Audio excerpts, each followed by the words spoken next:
Hiphoptictacticians of the world. Hey, everybody. Hey, how's it going, Nat? Oh, it's going. It's been quite the past few weeks, I'd say. Musically, everything that's been going on around all of us, each of us independently, there's been a lot of different things happening, right? I believe so. How are you doing, Zach in the dark? I'm doing good. How you guys doing? I'm dog sitting for my parents right now. So if I mute myself and you see me yelling over here, that's that. I've got a question for you. Are you on your actual couch, or is that a background that has like the framed record on the wall? This is the couch at my parents' house. What record do you have on the wall? Yeah. That's not a record. That's just like a framed uh picture of a record. Actually, it's kind of funny. That's not a So real record. that's like the pre-digital era virtual background for someone that's on a music interview. Okay. So like ourselves, like if you were shooting on like a Betamax camera right now in the 80s, instead of having a platinum record on your wall, you may have a frame of a picture of a platinum record on your wall. Okay. Whereas Nat has, a digital image of a grand piano and a fireplace behind her. Yep. And I have a T-shirt hanging on a door.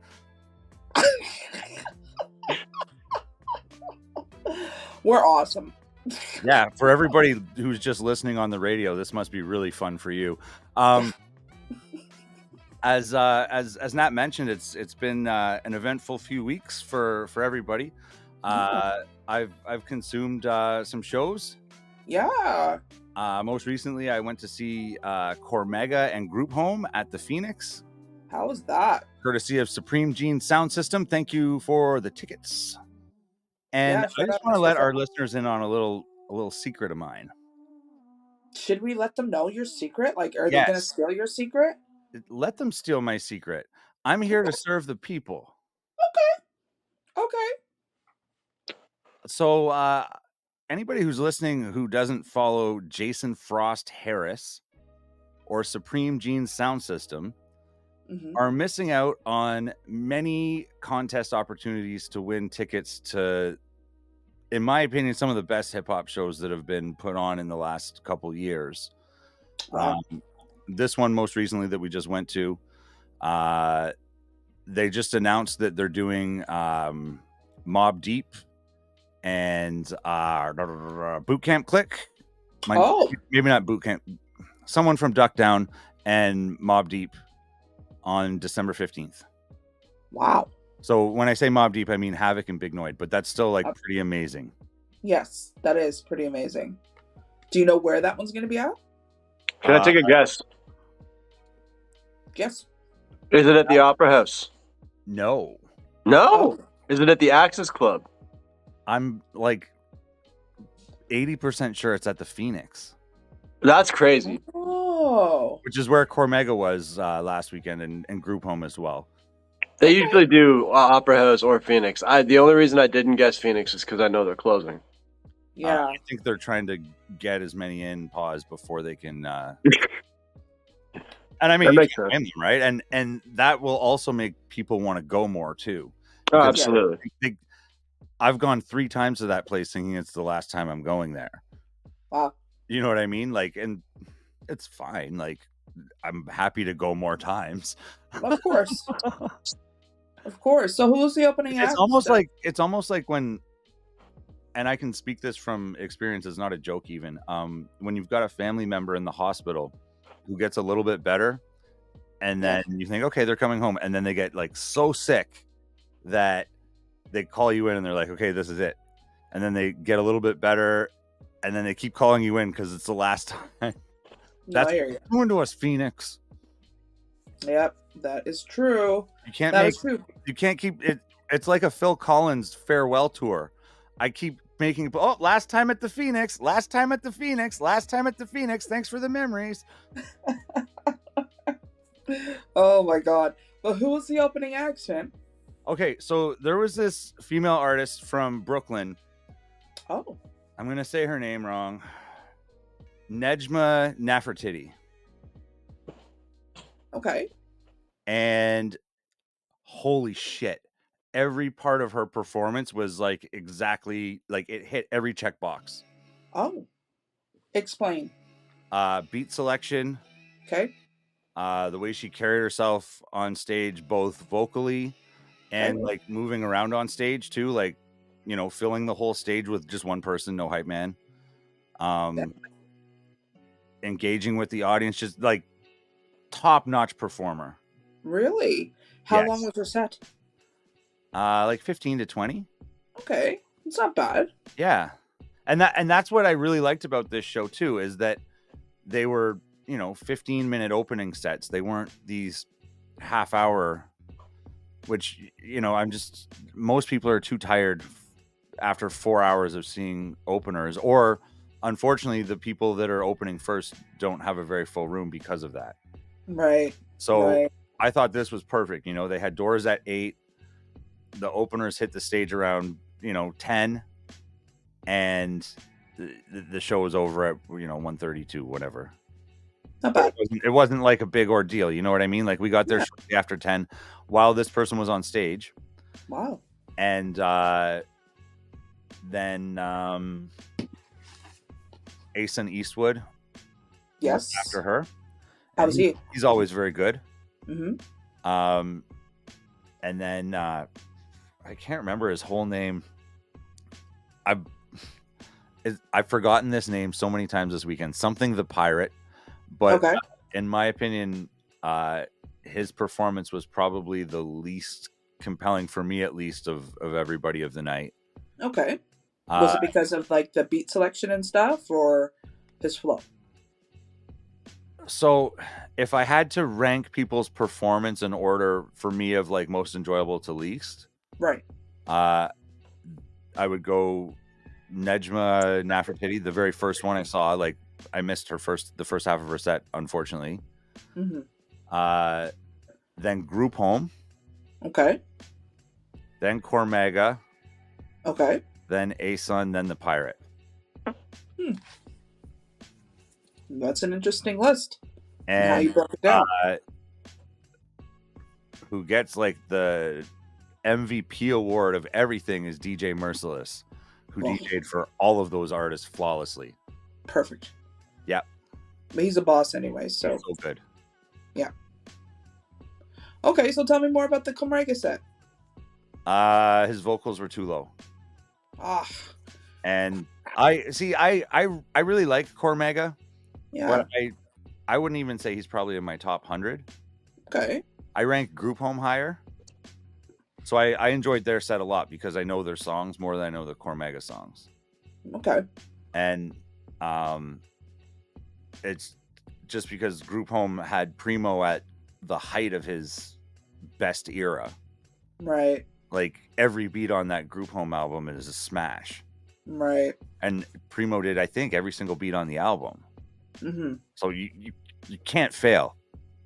And these guys, actually, I didn't have high expectations of Group Home, but they performed very, very, very well. Nice. Yeah.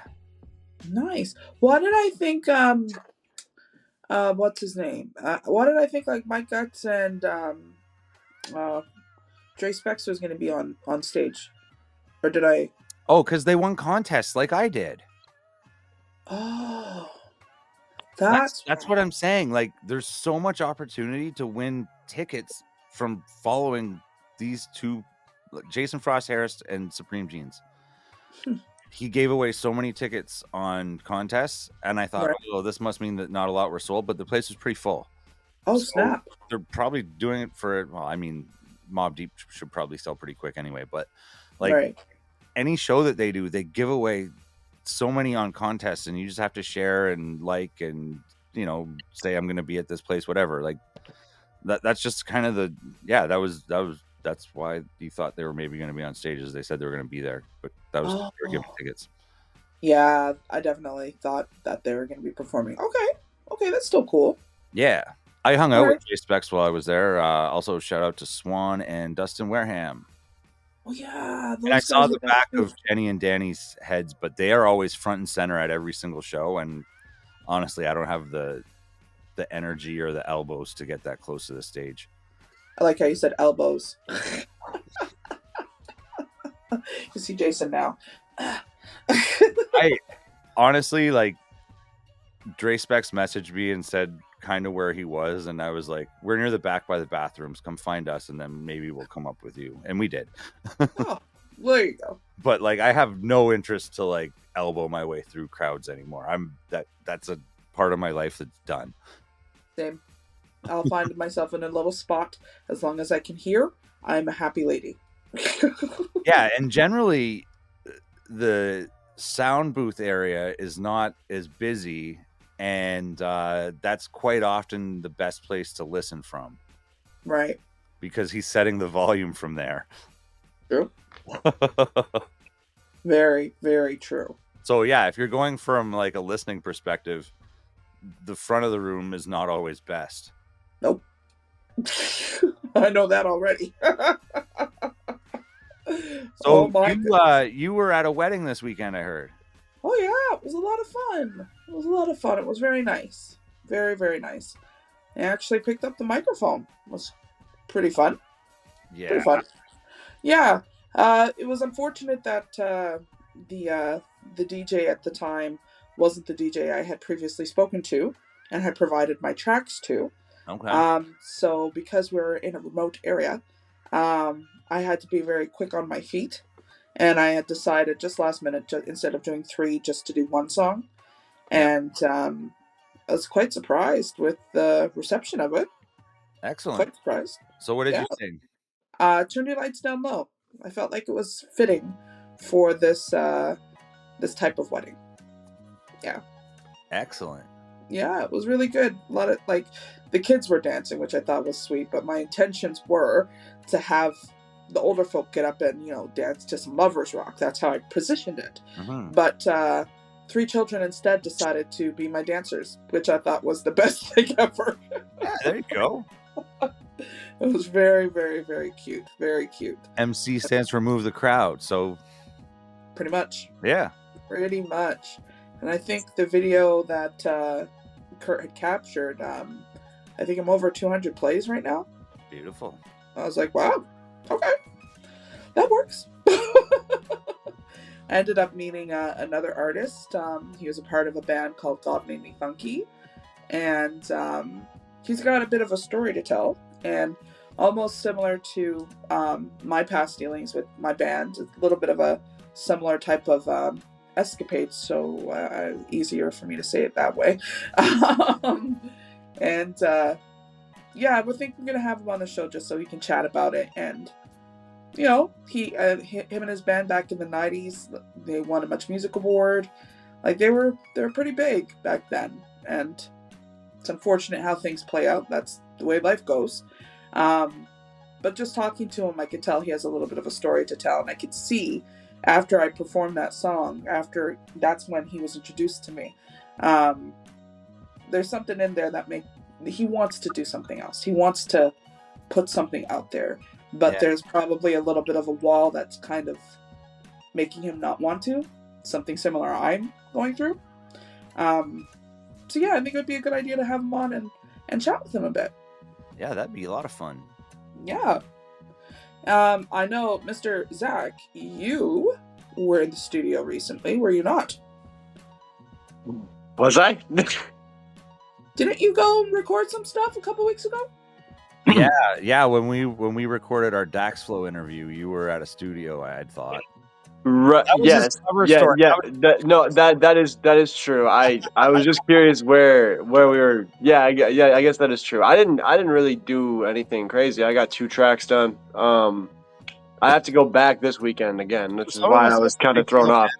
Because I have I have another session booked this weekend, so I was kind of like thrown off when you said that. But yeah. So I was there last weekend.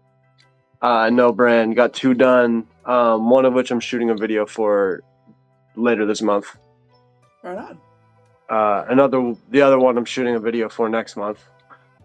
And then I have 2 more that I'm recording, which I don't really have any plans for right now. I'm in kind of like batch creative mode where I'm like making a bunch of stuff at once, going to the studio, getting it all done, and that way like I have things ready to release months in advance at a time. Mm-hmm. Mm-hmm. Right now, So I why? have stuff ready to go until like February. Okay. So why did you decide to do batch recording? Well, because I kind of do batch creating. Like I'm always making a bunch of different songs at once anyway, and then like I have to drive like an hour and a bit to the studio in Toronto anyway, and it costs money to go there. So like being able to just get as much done at once as possible is the most cost efficient way. Not bad, not bad. Yeah, usually I try to get at least 3. But I only got 2 done that time, which is okay. But I try to get at least 3 tracks every time I go. Right on. And it's obviously easier to record it if you've rehearsed it to the point you could perform it if you had to, right? Yeah, which is generally what I try to do. Yeah.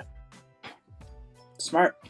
So yeah, 3 takes of everything, a take of ad libs, boom. Yeah. Get it done, and that way, like, too. I mean, I'm in there for 2 hours and get a lot done. Mm-hmm. So yeah, you're not wasting your time. You know what you're at, so yeah, I focus. used to really not like recording, because it just stressed me out. I couldn't get like anything to sound the way I wanted it to. But that's not really the case anymore. Like I've come a lot more into my voice and my cadence and my delivery, so a lot more comfortable with it, and also playing around with different stuff. Okay. Right on, man. Right on. Good stuff. Can't wait to hear it and can't wait to see the videos. Absolutely.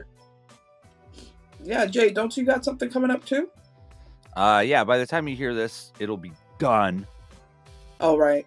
But this weekend coming up, I'm DJing for the Harley Gwindon Fatherless album release party. All right, right. That's out in Oshawa, right?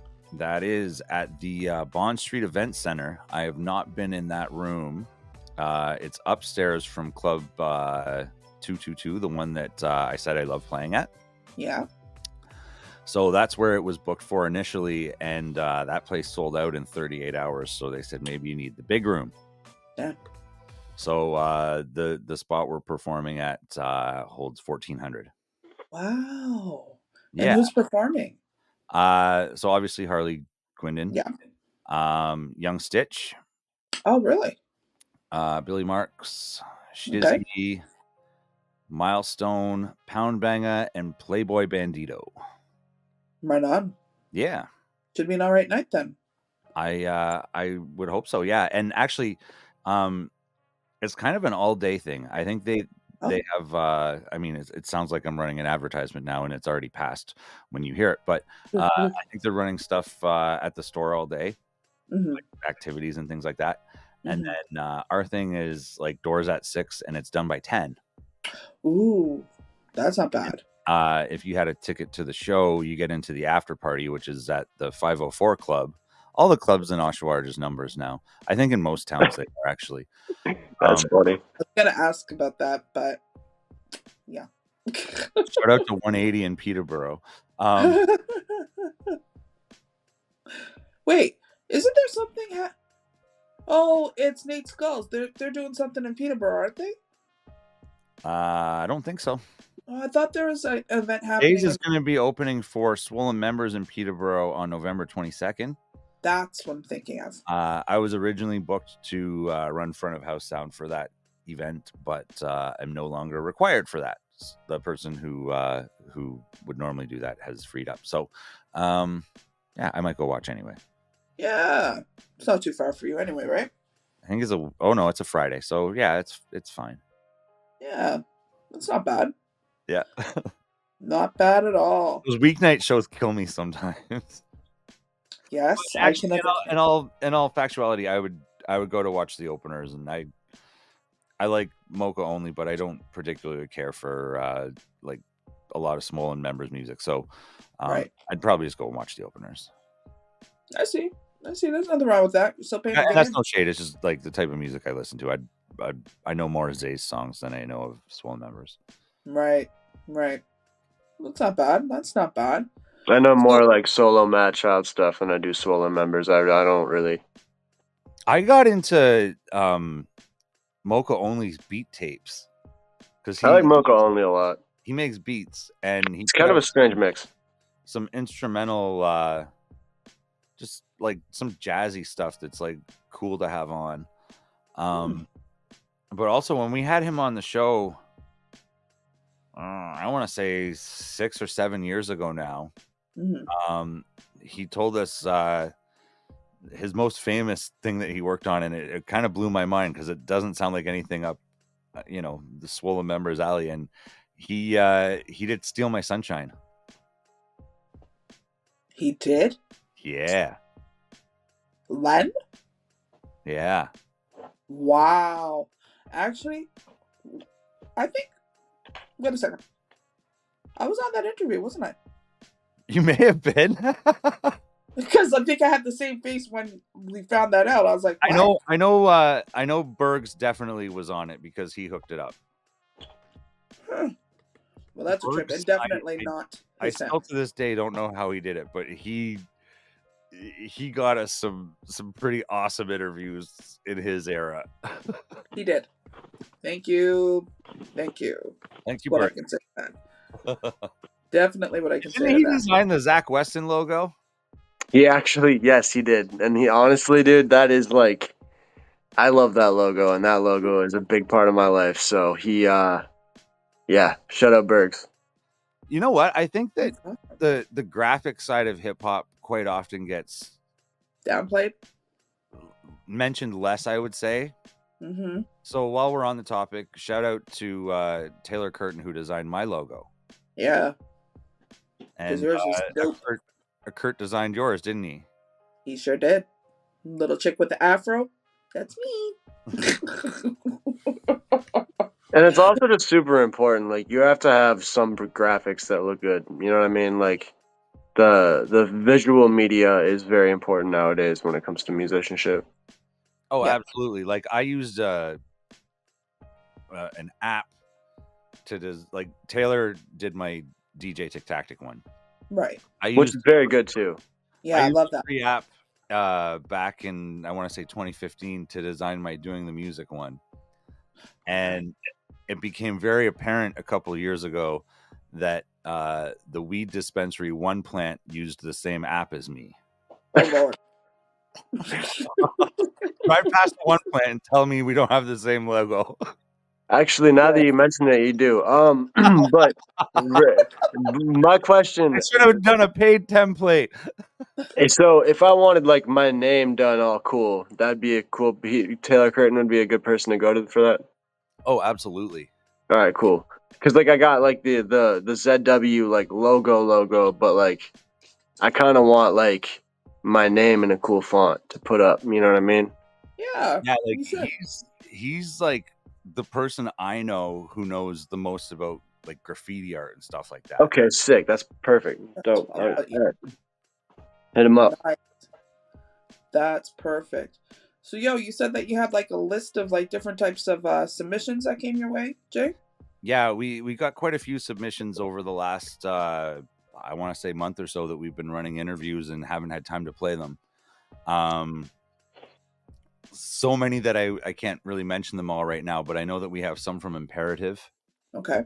Like a lot from Imperative. So you're definitely going to hear at least 1 or 2 tracks from him.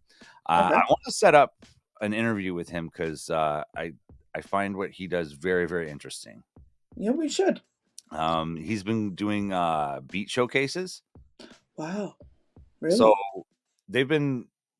he's not the only one. Like there's usually multiple producers, but he seems to be kind of the common denominator at all of them.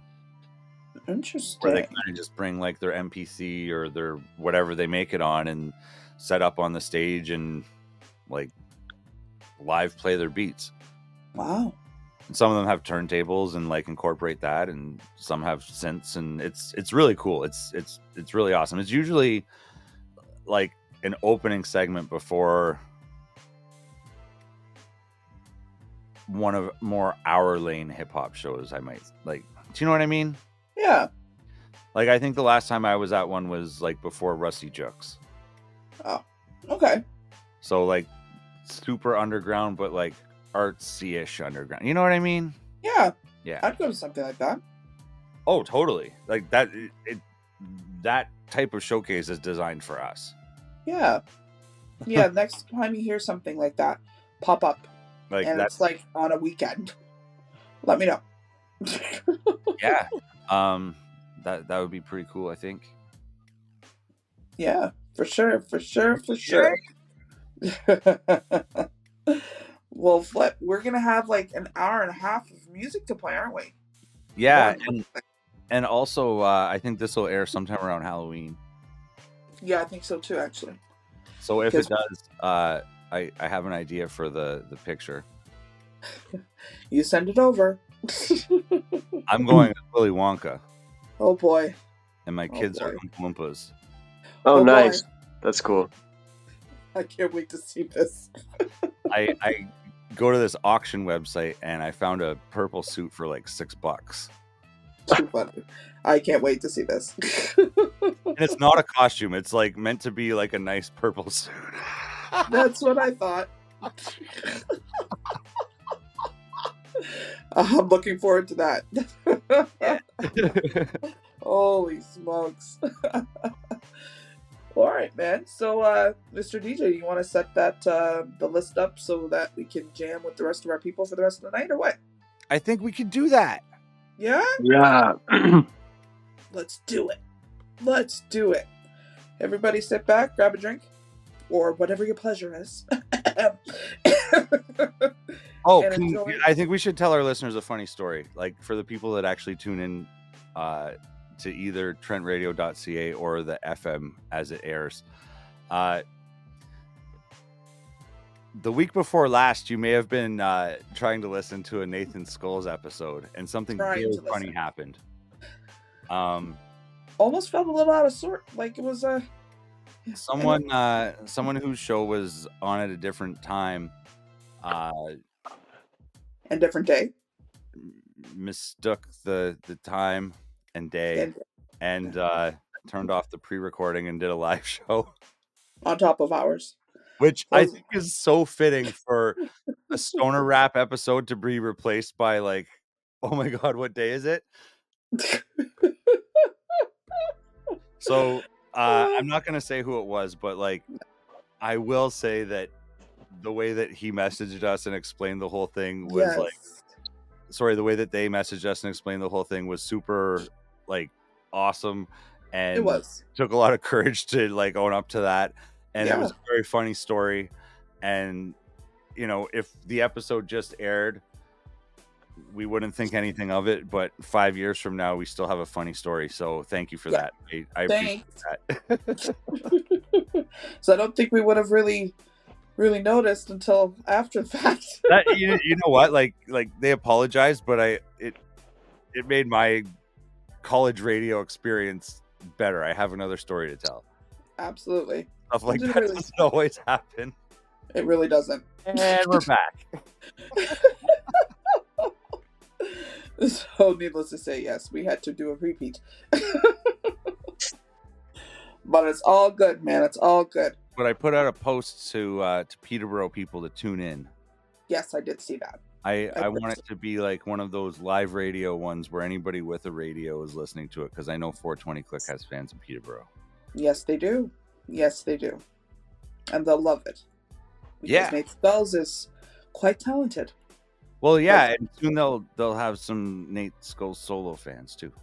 Exactly. Green Days, baby. That's all I gotta say. Every day's a green day. Sure is. Yeah, man. Till next week. All right, y'all. Till next week. Everyone stay blessed. Till then, peace out. Yeah, bye Gizmo. This is Leroy. This is a dog. Bye, Leroy. This is a Chihuahua. Hi, mister. Was he the one that was being like loud and naughty and you had to run away? There's two of them, but yeah. There's two, yeah, but yeah. If I ever had two dogs, and man, if your other dog is named Elroy, that would be the best. Nah, this is Leroy. The other one is Mando. And honestly, this one is awful. Like, I would Leroy and Elroy that up. Oh, that would be funny. Elroy, Leroy. You are horrible, but you are cute. But you're horrible. You are horrible, but you're cute. Too funny. Well, Havoc missed you, Zach. Sorry, what you said? What was that last part? Havoc missed you. Oh, I missed him as well. Havoc says go to Mob Jeep on December 15th. Yeah, buddy. Peace out, everybody. Peace. Till next week, guys.